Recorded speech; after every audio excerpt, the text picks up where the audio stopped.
लक्षात घ्या. आता तुम्ही बघा, ह्या 2 झाडांमधलं अंतर 14 फुटाचं आहे, बरोबर आहे, आणि ह्या 2 झाडांमधलं अंतर 10 फुटाचं आहे. तुम्ही बघा झाड कशा पद्धतीने इकडे ही 4 फूट पसरलेलं आहे, इकडे 4 फूट पसरलेले, आणि मध्ये 2 फुटाचं अंतर शिल्लक राहते.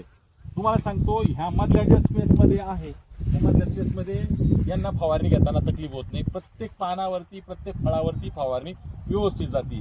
त्याच्यामुळे काय होतंय, तुमचा आजार लवकर नियंत्रणात येतो.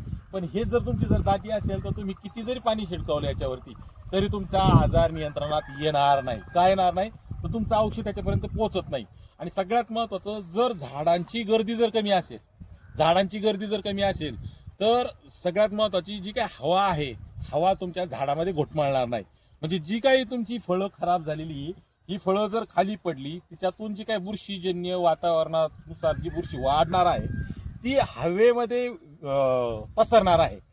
तीच बुरशीयुक्त जी काही फळं आहेत, ती जी काही बॅक्टेरिया आहेत, जे फंगस आहे, तर तुमच्या हवेत मिसळणार आहे, आणि तीच तुमच्या हवेमध्ये, बागेमध्ये घुटमळणार आहे, आणि तीच तुम्हाला पुन्हा नवीन आजार तयार करण्यासाठी प्रेरणा देणार आहे. तर सगळ्यात महत्त्वाचं, ही जर हवा खेळती असणार आणि सरळ जर तुमच्या बागेच्या बाहेर जर जात असेल, घुटमळत नसेल, तर तुमचं बुरशीवर तुम्हाला जास्त फवारणी घ्यायची गरज पडणार नाही. का, तर सगळ्यात महत्त्वाचं, हवा खेळती आहे, हवा थांबत नाही.